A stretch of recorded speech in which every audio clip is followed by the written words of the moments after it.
Sinué el egipcio, de Mika Waltari. Libro 12. La clepsidra mide el tiempo. Capítulo 1.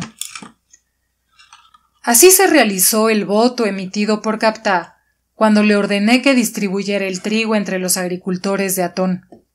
Pero mi sino era mucho más terrible que el suyo, porque no solamente tenía que renunciar a mi casa, a mi lecho y a mis comodidades, sino que a causa del faraón iba a exponerme a todos los horrores de la guerra. El hombre debería reflexionar sobre los votos que emite en voz alta, porque los deseos así formulados tienen una enojosa tendencia a realizarse, y se realizan muy fácilmente si tienden al mal de nuestro prójimo.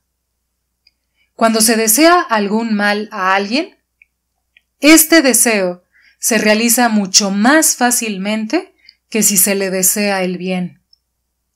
Esto es lo que le decía a Thotmés mientras descendíamos por el río bebiendo vino. Pero Thotmés me hizo callar y comenzó a dibujar pájaros en pleno vuelo. Dibujó también mi retrato, pero sin favorecerme, y por esto le dirigí vivos reproches diciéndole que no era mi amigo, puesto que me representaba de aquella manera. Pero él dijo que un artista, cuando dibuja o pinta a alguien, no debe ser amigo de nadie, sino que debe obedecer únicamente a su visión. Pronto llegamos a Hatshepsut, que es una pequeña población situada en el borde del río, tan pequeña que los corderos circulan por las calles y el templo es de ladrillos. Las autoridades nos acogieron con gran respeto, y Thotmés erigió la estatua de Horemheb en un templo que había sido consagrado a Horus, pero que ahora estaba consagrado a Atón. Esto no turbaba en absoluto a los habitantes, que seguían adorando a Horus con su cabeza de halcón, pese a que la imagen del dios hubiese sido quitada. Fueron muy felices al ver la estatua de Horemheb, y supongo que no tardaron en asociarle la idea de Horus y llevarle ofrendas, porque Atón no tenía imagen, y sólo contados habitantes de la población sabían leer.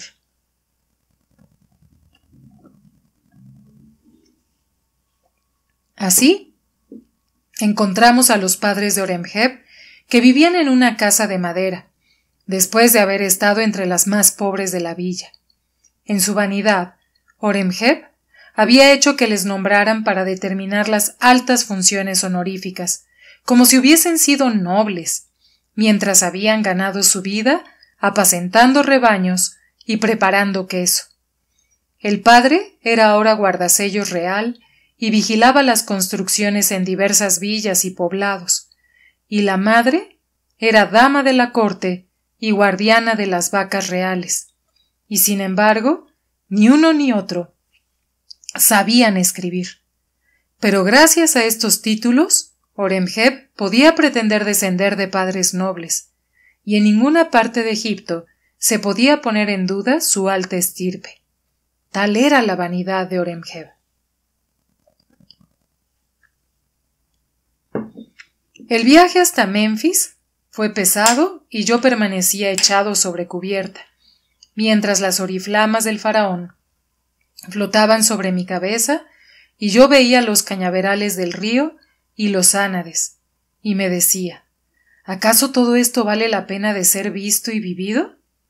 Y decía también, el sol es ardiente, y las moscas pican, y la alegría humana es mínima al lado de las penas. El ojo se cansa de ver, los ruidos y las vanas palabras fatigan el oído, y el corazón sueña demasiado para ser feliz. Así calmaba mi corazón durante el viaje, y comí los buenos platos preparados por el cocinero real, y bebí vino, y al final la muerte no era más que un viejo amigo sin nada espantoso, mientras la vida era peor que la muerte, con todos sus tormentos, y la vida era como una ceniza caliente, y la muerte como una onda fresca. Horemheb me recibió con todos los honores debidos a mi rango de enviado del faraón, y se inclinó profundamente delante de mí, porque su palacio estaba atestado de dignatarios fugitivos de Siria, y de nobles egipcios de las ciudades sirias, y de enviados y representantes de países extranjeros que no habían tomado parte en la guerra, y en su presencia tenía que honrar al faraón en mi persona. Pero en cuanto estuvimos solos, comenzó a azotarse las pantorrillas con su fusta, y me preguntó con impaciencia: ¿qué mal viento te trae por aquí como enviado del faraón? ¿Y qué maldito excremento ha soltado de nuevo su loco cerebro? Le expuse que tenía que ir a Siria y comprar a Asiru la paz a cualquier precio. Al oír mis palabras, Horemheb juró y lanzó maldiciones, y dijo: ya había temido que comprometiese todos mis planes, porque debes saber que gracias a mis medidas, Gaza está todavía en nuestro poder, de manera que Egipto posee todavía una cabeza de puente para las operaciones de Siria. Por medio de regalos y amenazas, he conseguido que la flota cretense proteja nuestras comunicaciones con Gaza, porque una unión siria potente e independiente no es conforme a los intereses de Creta, sino que amenazaría su supremacía marítima. Debes saber que el propio Asiru tiene muchas dificultades para contener a sus propios aliados, y numerosas villas sirias se hacen la guerra después de haber echado a los egipcios. Además, los sirios que han perdido sus casas y sus bienes, sus mujeres y sus hijos, han formado cuerpos francos, y de Gaza a Tanis, estos cuerpos francos dominan el desierto y combaten a las tropas de Asiru. Yo los he equipado con armas egipcias, y muchos egipcios se han unido a ellos. Son sobre todo antiguos soldados, bandoleros y esclavos fugitivos, y exponen sus vidas en el desierto para formar una muralla delante de Egipto. Claro es que hacen la guerra contra todo el mundo y viven a costa del país donde se baten y destrozan toda vida en él. Pero así está bien, porque causan más perjuicios a Siria que a Egipto, y por esto sigo proveyéndoles de armas y trigo. Pero lo esencial es que los hititas han atacado por fin Mitanni con todas sus fuerzas.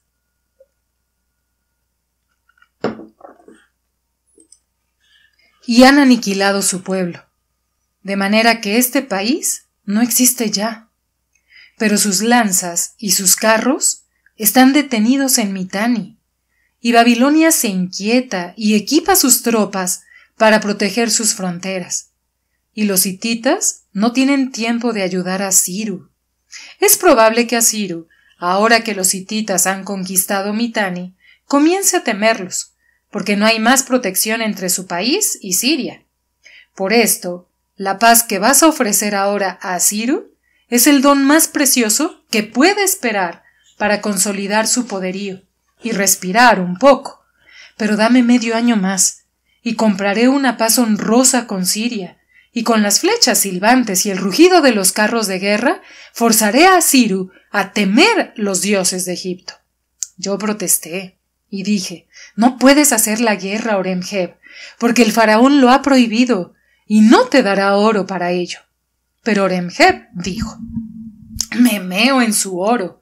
He pedido prestado por todas partes para equipar un ejército en Tanis.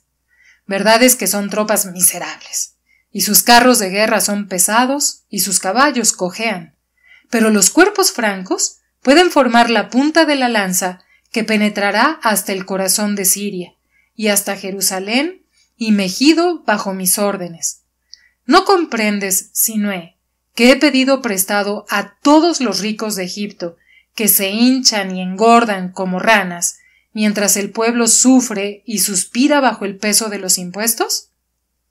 Les he pedido prestado oro y he fijado la suma que cada uno de ellos debe prestarme, y me la han dado con gusto, porque les he prometido un 5% al año, y me río ya de ver sus caras si un día tienen el aplomo de reclamarme su oro o sus intereses, porque he obrado así para conservar Siria para Egipto, y precisamente los ricos se aprovecharán de ello, porque los ricos sacan siempre ventajas de las guerras.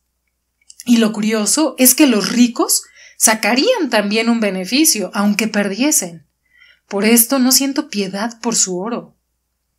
Horemheb se rió satisfecho, y golpeándose las pantorrillas con su fusta dorada, puso su mano sobre mi hombro y me llamó su amigo. Pero pronto recuperó la seriedad y dijo: «¿Por mi halcón Sinué? ¿No vas a estropear todos mis planes yéndote a Siria a negociar la paz?» Pero yo le expliqué que el faraón había hablado entregándome todas las tablillas necesarias para hacer la paz. Pero me alegraba saber si Horemheb había dicho la verdad, que Asiru deseaba también hacer la paz, porque en este caso estaría dispuesto a venderla a un precio razonable. Pero Horemheb se excitó, volcó su silla y gritó: «En verdad que si compras la paz a Asiru para vergüenza de Egipto, te desollaré vivo y arrojaré tu cuerpo a los cocodrilos en cuanto regreses, a pesar de que seas mi amigo. Habla de Atón a Asiru y haz el imbécil y dile que en su bondad incomprensible el faraón está dispuesto a perdonarlo. Verdad es que Asiru no te creerá, porque es astuto, pero rumiará sobre la cosa antes de volverte a mandar y te fatigará con sus regateos a lo sirio, tratando de darte gato por liebre. Pero guárdate mucho de rendirle Gaza, y dile que el faraón no es responsable de los cuerpos francos ni de los saqueos, porque estos cuerpos francos no depondrán las armas y harán sus necesidades sobre las tablillas del faraón. Yo me ocuparé de ello. Naturalmente no tienes por qué decírselo a Asiru. Dile simplemente que los cuerpos francos están formados por hombres bondadosos y pacientes, a quienes el dolor ha cegado, pero que, una vez restablecida la paz, cambiarán gustosamente sus lanzas por el cayado de pastor. Pero no abandones Gaza o te desollaré vivo. He necesitado mucho trabajo y mucho oro y espías antes de conseguir mis fines y entrar en Gaza para mantener una puerta abierta con Egipto. Permanecí varios días en Menfis para discutir con Horemheb las condiciones de paz. Encontré allí al embajador de Creta y al de Babilonia, así como a los nobles refugiados de Mitanni. Sus palabras me dejaron adivinar todo lo que había ocurrido, y por primera vez sentí despertarse mi ambición al darme cuenta de que podía desempeñar un importante papel en una partida en la que estaban en juego los destinos de las ciudades y los pueblos. Horemheb tenía razón. En aquellos momentos, la paz era más ventajosa para Asiru que para Egipto, pero en la situación actual no sería más que una tregua, porque en cuanto Asiru hubiese consolidado su posición en Siria, se levantaría contra Egipto. Siria era en efecto la clave del mundo, y Egipto no podía permitir para su seguridad que este país cayese en manos de un príncipe versátil, venal y hostil, una vez los hititas habían conquistado Mitanni. Todo dependía de saber si los hititas, una vez su poderío consolidado en Mitanni, atacarían a Babilonia o a través de Siria a Egipto. El buen sentido decía que llevarían su esfuerzo sobre el punto de menor resistencia, y Babilonia se armaba ya, mientras Egipto era más débil y no tenía armas. El país de Cati era ciertamente un aliado desagradable, pero al entenderse con los hititas, Asiru se aseguraba una aportación de fuerzas, mientras al aliarse con Egipto contra los hititas, iba a un desastre cierto, puesto que bajo el reinado de Akenatón, Egipto no tenía nada que ofrecerle. Orenheb me dijo que encontraría a Asiru en algún lugar de Tanis y Gaza, donde sus carros daban caza a los cuerpos francos. Me habló también de la situación de Simira y me enumeró el número de casas incendiadas y los nombres de los nobles asesinados, lo cual suscitó mi viva sorpresa. Entonces me habló de los espías que penetraban en las ciudades sirias y seguían a las tropas de Asiru como tragadores de sables, prestidigitadores o charlatanes, o como vendedores de cerveza o compradores de botín. Pero añadió que Asiru poseía también espías que llegaban hasta Menfis y seguían a los cuerpos francos como tragadores de sables, prestidigitadores o charlatanes, o bien vendedores de cerveza o compradores de esclavos. Asiru había alistado también algunas vírgenes de Astarte, y estas espías eran peligrosas, porque al acostarse con los oficiales egipcios les sonsacaban importantes informaciones. Pero, felizmente para nosotros, eran poco competentes en materias militares. Existían también espías que servían a la vez a Asiru y a Orenheb, y eran los más hábiles.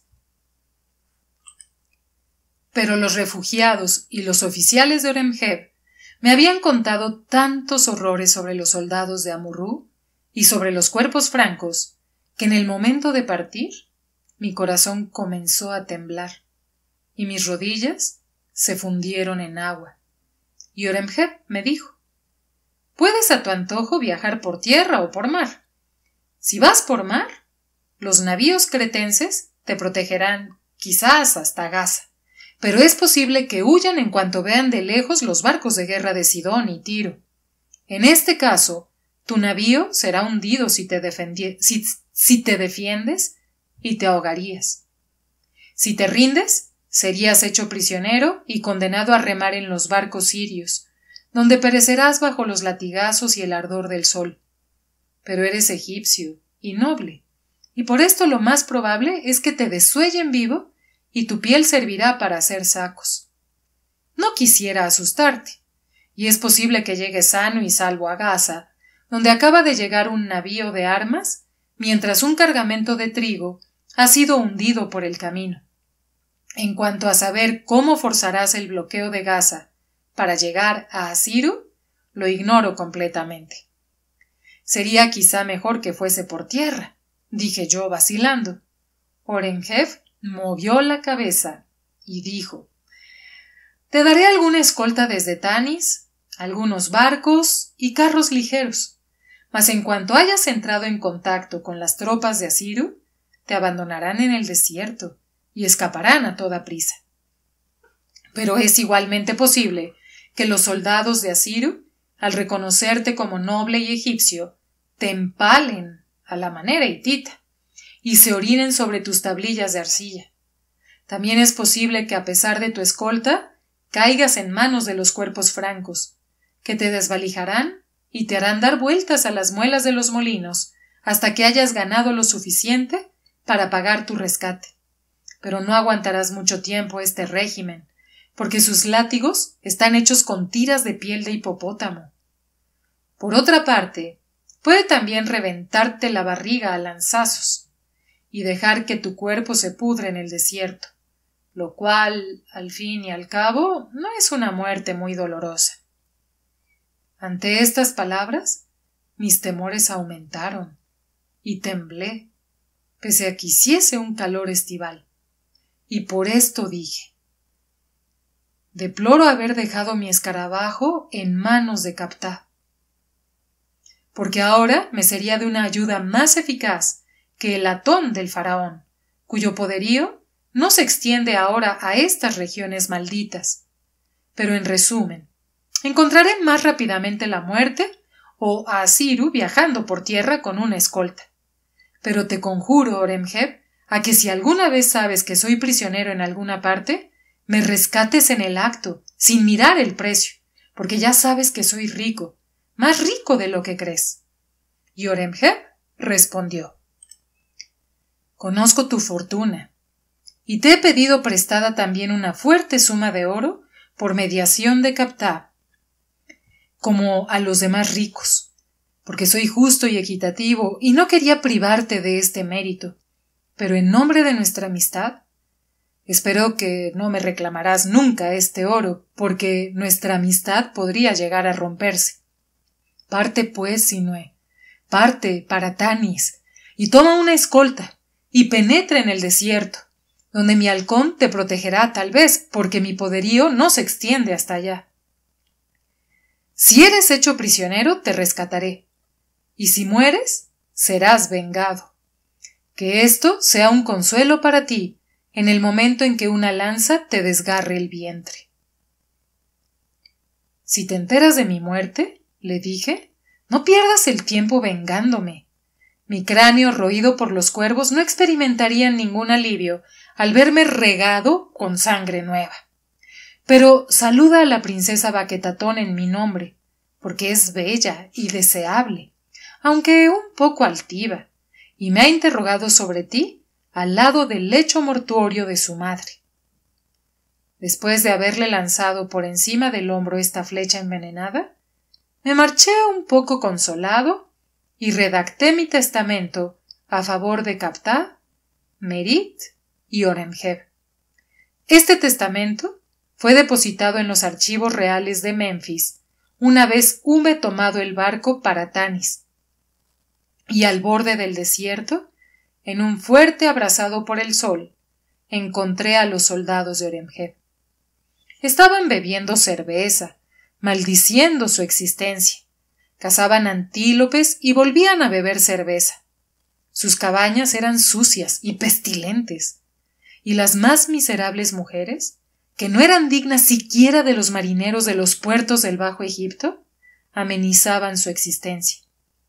Esperaban que Oremheb los llevase en breve a la guerra con Siria, porque incluso la muerte era preferible a aquella existencia monótona y putrefacta.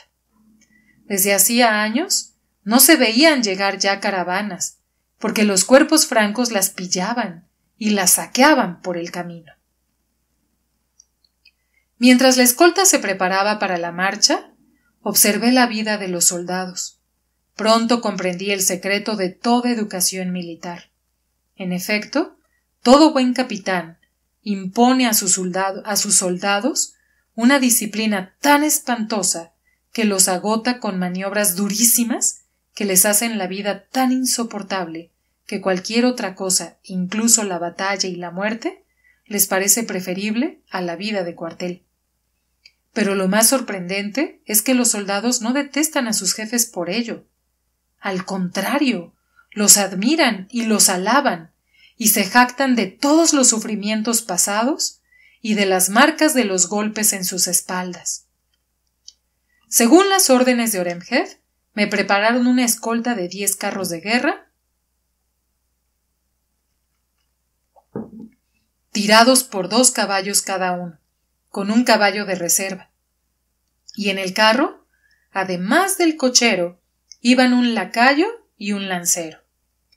Al anunciarme su tropa, el jefe se inclinó delante de mí con las manos a la altura de las rodillas, y yo lo observé atentamente, porque iba a confiarle mi vida. Su delantal estaba tan sucio como el de sus soldados, y el sol del desierto le había ennegrecido el rostro. Solo una fusta trenzada de plata lo diferenciaba de sus soldados. A pesar de su apariencia, tuve más confianza en él de la que hubiera puesto en un oficial vestido con telas preciosas que hubiese hecho llevar un parasol sobre su cabeza.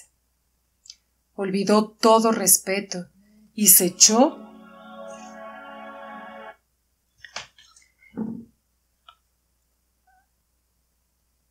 a reír cuando le hablé de una litera. Lo creí cuando me dijo que toda nuestra seguridad no dependía más que de nuestra rapidez, y que por esta razón tenía que subir a su carro y renunciar a las literas y comodidades. Me prometió que podría sentarme sobre un saco de forraje, pero me aseguró que haría mejor en acostumbrarme a ir de pie, porque las sacudidas no tardarían en quebrarme los huesos. Le respondí que no era la primera vez que subía a un carro de guerra y que una vez había realizado en un tiempo mínimo el viaje de Simira a Amurrú, lo cual había suscitado la admiración de los hombres de Asiru. Pero entonces era más joven y no tenía que temer los esfuerzos físicos exagerados. El oficial, que se llamaba Juju, me escuchó cortésmente. Después encomendé mi alma a todos los dioses de Egipto y subí al carro. La escolta tomó el camino de las caravanas y yo me senté sobre un saco de forraje, agarrándome al carro con las dos manos y lamentándome de mi suerte.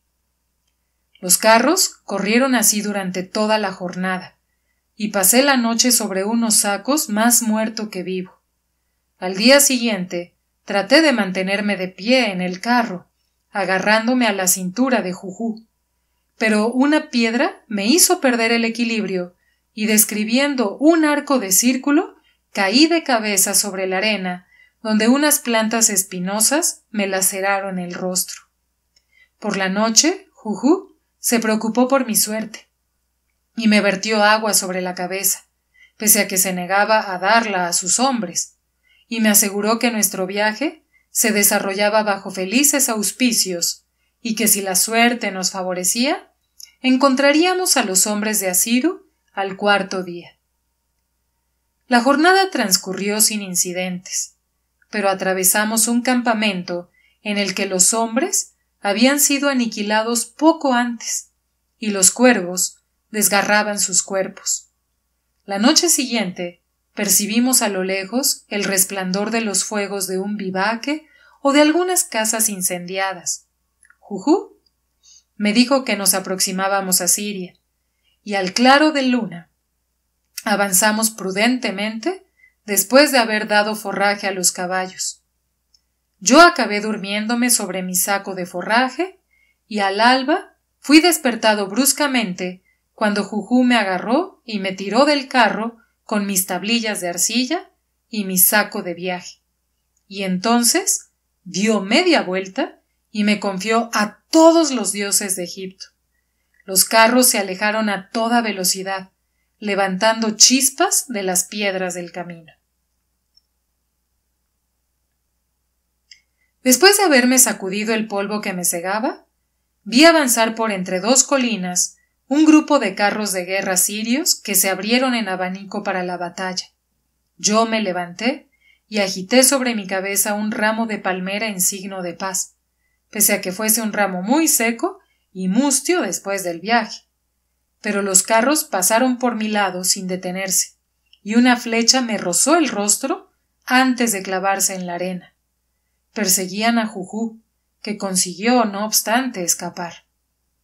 Después de aquella vana persecución, los carros de Asiru regresaron hacia mí, y los conductores se apearon.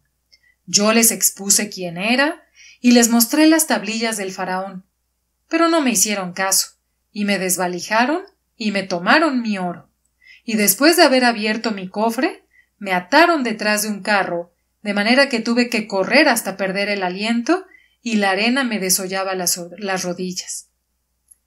Sin duda alguna, hubiera sucumbido por el camino si el campamento de Asiru no se hubiese encontrado detrás de la primera colina. Con mis ojos cegados por la arena, vi numerosas tiendas de campaña y unos caballos que pasían en un cercado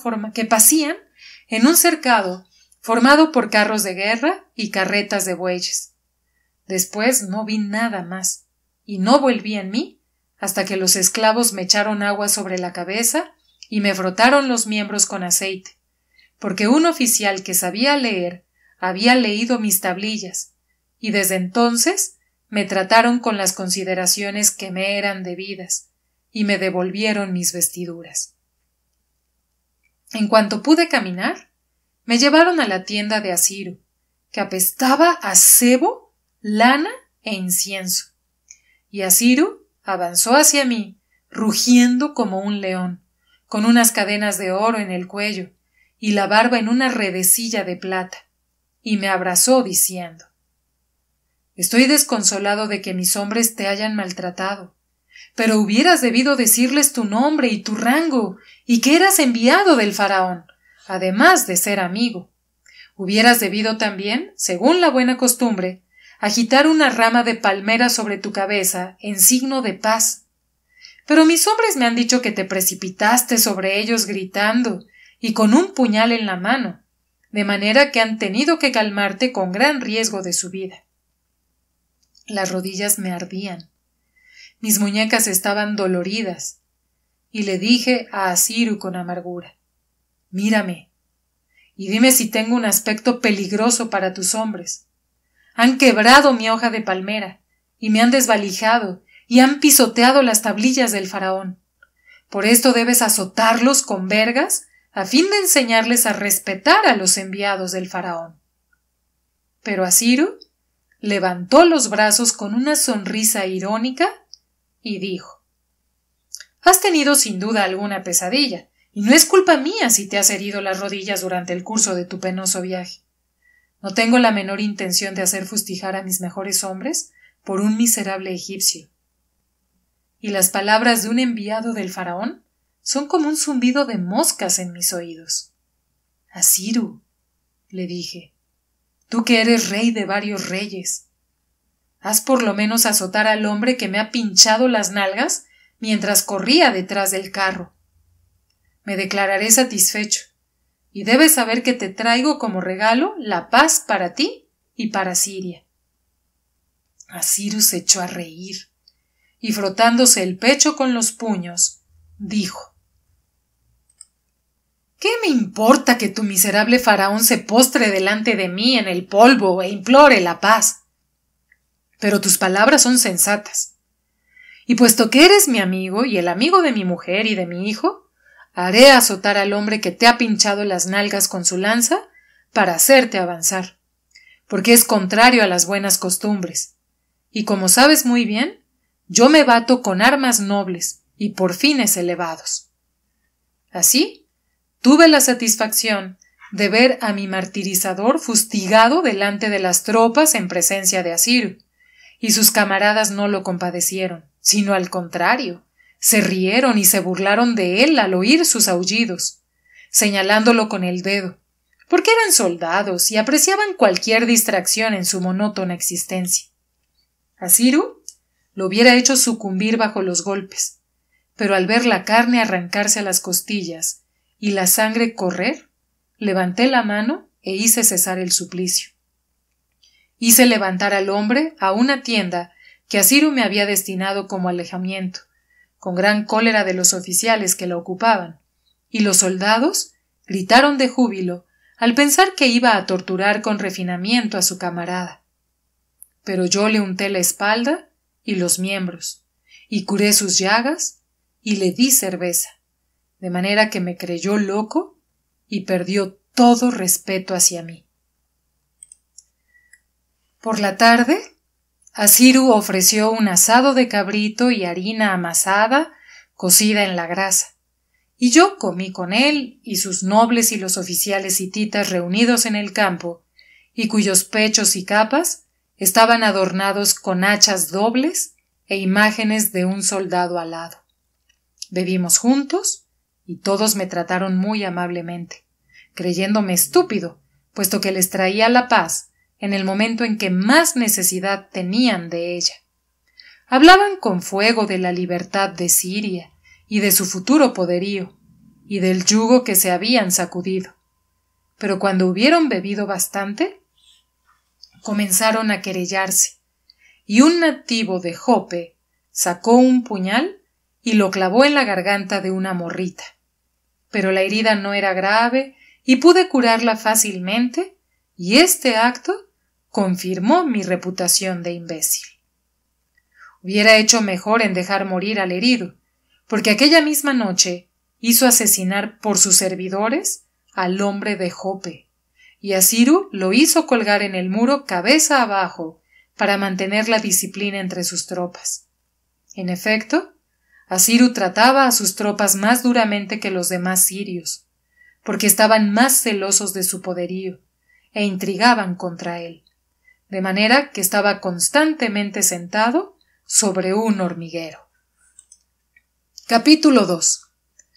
Después de la comida, Asiru mandó a sus nobles y sus oficiales a que disputasen en sus tiendas.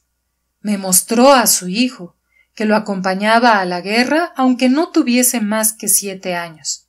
Era un bello chiquillo de mejillas rosadas y una pelucilla como los melocotones, y sus ojos eran brillantes y vivos. Sus cabellos eran rizados y negros como la barba de su padre, y tenía la tez de su madre. Asiru le acarició los cabellos y dijo: ¿Has visto jamás una criatura más soberbia? He reunido para él varias coronas, y será un gran rey. Y no me atrevo a pensar hasta dónde se extenderá su poderío, porque ha atravesado ya con su pequeña espada a un esclavo que lo había ofendido, y sabe leer y escribir, y no tiene miedo en el combate, porque me lo llevo conmigo a la batalla, pero solamente cuando castigamos los poblados rebeldes, y no tengo que temer por su preciosa vida. Keftiu se había quedado en Amurrú, y Asiru no se consolaba de su ausencia, y era en vano que buscara una diversión con las mujeres prisioneras o con las vírgenes de Astarté, porque quien había conocido el amor de Keftiu no podía olvidarlo jamás, y su belleza había florecido de tal modo que casi no la reconocía. Durante nuestra conversación se oyeron gritos en el campo, y Asiru me dijo con tono irritado: de nuevo 2 oficiales hititas torturan a las mujeres porque es su costumbre. No me atrevo a prohibírselo porque tengo necesidad de ellos, pero no me gustaría que enseñasen sus malas costumbres a mis hombres. Yo sabía ya lo que podía esperar de los hititas, y por esto le dije a Asiru: oh rey de reyes, renuncia a tiempo a la alianza con los hititas antes que te arranquen tus coronas, porque no hay que fiar de ellos. Concluye la paz con el faraón, ahora que los hititas se han aliado para guerrear contra Mitanni. Babilonia se arma también contra ellos, como seguramente sabes. Si sigues con los hititas, no recibirás más trigo de Babilonia. Por esto, a la entrada del invierno, el hambre penetrará en Siria como un lobo famélico si no quieres hacer la paz con el faraón, que te mandará trigo como antes. Pero Asiru protestó: tus palabras son insensatas, porque los hititas son buenos con sus amigos, pero terribles con sus enemigos. Ninguna alianza me liga con ellos, pese a que me manden ricos regalos y bellas armaduras, de manera que puedo pensar en la paz sin inquietarme por ello. Los hititas se han apoderado de Kadesh, contrariamente a nuestras convenciones, y utilizan el puerto de Biblos como si fuese suyo. Por otra parte, me han mandado un navío entero, cargado de armas forjadas, con un metal nuevo que hará a mis hombres invencibles en el combate. En todo caso me gusta la paz, y prefiero la paz a la guerra, y hago la guerra únicamente para obtener una paz honrosa. Por eso, concluiría con gusto la paz si el faraón me cede Gaza, que ha tomado por medio de un ardid, si desarma a los bandoleros del desierto y me indemniza con trigo y aceite y oro de todos los perjuicios sufridos durante esta guerra con las ciudades de Siria, porque es Egipto el único responsable de esta guerra, como sabes muy bien. Me observaba de soslayo, sonriendo, pero yo me excité y dije: Asiru, bandido y ladrón de ganado y verdugo de inocentes, ¿ignoras acaso que en todo el Bajo Egipto se forjan puntas de lanza y que los carros de guerra de Oremheb son más numerosos que los piojos en tu campo y que estos piojos te morderán cruelmente cuando llegue el momento oportuno? Este Oremheb que conoces ha escupido a mis pies cuando le he hablado de paz, pero a causa de su Dios, el faraón desea la paz y no quiere verter sangre. Por esto, te ofrezco una última oportunidad, Asiru. Gaza seguirá siendo de Egipto, y tú podrás dominar por tu mano a los bandoleros del desierto, porque Egipto no es responsable de sus actos, puesto que son fugitivos sirios arrojados de su país por tu crueldad. Deberías también liberar a todos los prisioneros egipcios y compensar los perjuicios sufridos por los comerciantes egipcios en las villas de Siria y restituirles sus bienes. Pero Asiru rasgó sus vestiduras y se arrancó pelos de la barba y gritó: ¿Te ha mordido acaso un perro rabioso, Sinué, para proferir tales insensateces? Gaza pertenece a Siria, y los mercaderes egipcios podrán resarcirse ellos mismos de sus pérdidas, y los prisioneros serán vendidos como esclavos según la respetable costumbre, lo cual no impide al faraón comprarlos, si tiene oro suficiente para ello. Y yo le dije: si obtienes la paz, podrás elevar las murallas de tus villas y fortificar las ciudades, de manera que no tendrás nada que temer de los hititas, y Egipto te sostendrá.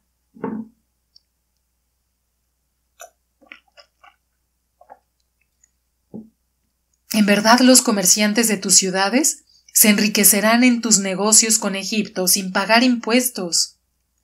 Y los hititas no podrán entorpecer el comercio, ya que no poseen navíos de guerra. Todas las ventajas serán para ti, Asiru, si haces la paz, porque las condiciones del faraón son razonables, y no puedo rebajarte nada. Día tras día discutimos y regateamos así, y muchas veces Asiru desgarró sus vestiduras y derramó ceniza sobre su cabeza, tratándome de ladrón descarado y lamentándose sobre la suerte de su hijo, que iba seguramente a morir de miseria arruinado por Egipto. Una vez salí de la tienda y pedí una litera para irme a Gaza, pero Asiru me llamó. Creo que, como buen sirio, gozaba con todos estos regateos, en la creencia de que engañaba y estafaba. No se daba cuenta de que el faraón me había encargado comprar la paz a todo precio. Pero yo conservaba mi sangre fría, y pude de esta manera salvaguardar los intereses del faraón. Y el tiempo trabajaba por mí, porque la discordia nacía en el campo, y cada día los hombres partían para regresar a sus villas, y Asiru no podía retenerlos, porque su poderío no estaba todavía suficientemente consolidado. Para terminar, me propuso la solución siguiente. Las murallas de Gaza serían arrasadas, y él designaría un rey a su elección, que sería asistido de un consejo de faraón, y los barcos sirios y egipcios podrían entrar libremente en el puerto y comerciar sin pagar derechos. Pero yo no pude consentir porque Gaza, sin murallas, no tenía ningún valor para Egipto. Al ver que rechazaba esta proposición, se enojó y me arrojó de la tienda lanzándome a la cabeza mis tablillas, pero no me permitió abandonar el campo. Yo comencé a curar a los heridos y los enfermos y a comprar los esclavos egipcios. Compré también algunas mujeres, pero a otras les di una poción para hacerlas morir, porque después de las violencias de los hititas, la muerte era para ellas una liberación. Así pasaban los días, y solo podía ganar porque Asiru iba perdiendo terreno, maldiciendo mi intransigencia y arrancándose la barba. Una noche, 2 hombres trataron de asesinar a Asiru en su tienda, pero él mató a uno de sus agresores, y su hijo hirió a otro por la espalda. Al día siguiente me convocó, y después de haberme insultado copiosamente, consintió en hacer la paz, y en nombre del faraón firmé una paz con él y con todas las villas de Siria. Y Gaza siguió siendo egipcia, y Asiru tenía que destruir todos los cuerpos francos, y el faraón se reservaba el derecho de comprar todos los prisioneros. Estas condiciones fueron consignadas en unas tablillas de arcilla como un tratado de paz perpetuo entre Siria y Egipto, y fue puesto bajo la protección de todos los dioses de Egipto y todos los de Siria, sin olvidar a Atón. Asiru lanzó terribles maldiciones al imprimir su sello en la arcilla, y yo también lloré amargamente y me desgarré las vestiduras al imprimir el sello egipcio, pero en el fondo estábamos muy contentos los dos. Asiru me colmó de regalos y yo le prometí enviar ricos presentes para él, su mujer y su hijo, en el primer navío que llegase al puerto de Gaza después de la paz. Nos separamos en perfecto acuerdo y Asiru me besó llamándome su amigo, y antes de partir levanté a su hijo en brazos para depositar un beso en sus mejillas redondas. Pero tanto Asiru como yo sabíamos que el tratado firmado, para durar eternamente, no valía siquiera la arcilla en que estaba escrito. Asiru había firmado la paz porque estaba obligado a ello, y Egipto porque el faraón lo quería.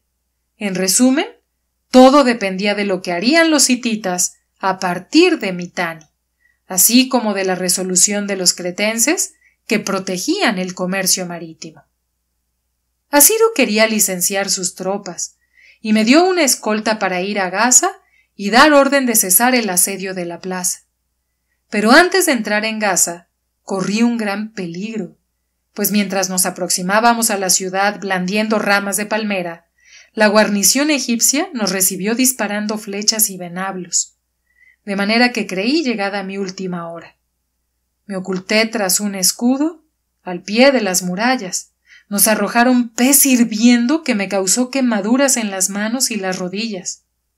Los hombres de Asiru se reían con el espectáculo, a pesar de mis gritos lamentables.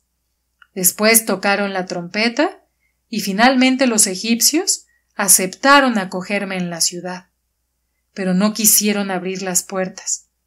Bajaron un cesto y tuve que acomodarme allí, y así me izaron por las murallas con mis tablillas y mis ramas de palmera. Protesté enérgicamente ante el comandante de la plaza, pero era un hombre violento y obstinado, y me dijo que había sufrido tantas traiciones por parte de los sirios que no abría las puertas de la plaza sin orden expresa de Oremheb. Ni siquiera quiso creerme cuando le dije que la paz estaba firmada y hubo visto las tablillas. Era un hombre sencillo y de cortas ideas, y seguramente a estas cualidades era debida la heroica resistencia de Gaza. Un barco me llevó hacia Egipto y para mayor seguridad hice izar en el mástil la insignia del faraón y todas las insignias de paz, de manera que los marinos me despreciaron y dijeron que el navío estaba pintado y lleno de afeites como una prostituta. Pero una vez en el río, la gente acudía a la ribera con hojas de palmera y me alabaron porque les llevaba la paz, de manera que los marinos acabaron respetándome también y olvidaron que en Gaza me habían izado en una cesta. Llegado a Menfis, fui recibido por Oremheb, que elogió mi habilidad, cosa que era contraria a sus costumbres con respecto a mí. Lo comprendí al enterarme de que los navíos cretenses habían recibido orden de ganar su isla, de manera que si la guerra hubiese continuado, Gaza no hubiera tardado en caer en manos de los sirios, porque sin comunicación marítima la villa estaba perdida. Por esto Oremheb se dio prisa en enviar numerosos navíos cargados de tropas, víveres y armas. Durante mi estancia en Menfis, llegó un embajador de Burraburiash, y yo lo tomé a bordo de la barca real para llevarlo a Tebas, y este viaje nos fue muy agradable, porque era un respetable anciano de barba blanca que le caía sobre el pecho, y su saber era grande. Hablábamos de las estrellas y del hígado del cordero, y los temas de conversación no nos faltaron nunca. Pero observé que temía muchísimo el creciente poderío de los hititas. Me dijo, sin embargo, que los sacerdotes de Marduk habían predicho que el poderío de los hititas duraría 1 siglo, pero que del oeste vendría un pueblo bárbaro y blanco que barrería al pueblo hitita.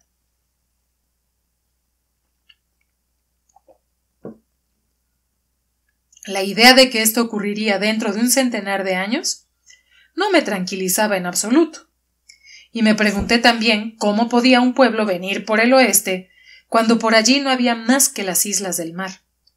Pero debía de haberlo, puesto que las estrellas lo habían predicho, porque había visto tantas maravillas en Babilonia que tenía más fe en las estrellas que en mi inteligencia. Tenía el vino más delicioso para alegrarnos el corazón, y me aseguró que todas las señales indicaban que el año del mundo tocaba a su fin. De esta forma, él y yo sabíamos que estábamos viviendo en el crepúsculo del mundo, y la noche estaba delante de nosotros. Se producirían terribles catástrofes, y pueblos enteros serían borrados de la superficie de la tierra, como el de Mitanni, y los antiguos dioses perecerían, pero nacerían otros nuevos y un nuevo milenio comenzaría. Me interrogó sobre Atón, moviendo la cabeza y acariciándose la barba mientras me escuchaba. Declaró que no había visto jamás un dios parecido sobre la tierra, y que por esta razón la aparición de Atón podía muy bien marcar el fin del año del mundo, porque jamás hasta entonces había oído exponer una doctrina tan peligrosa.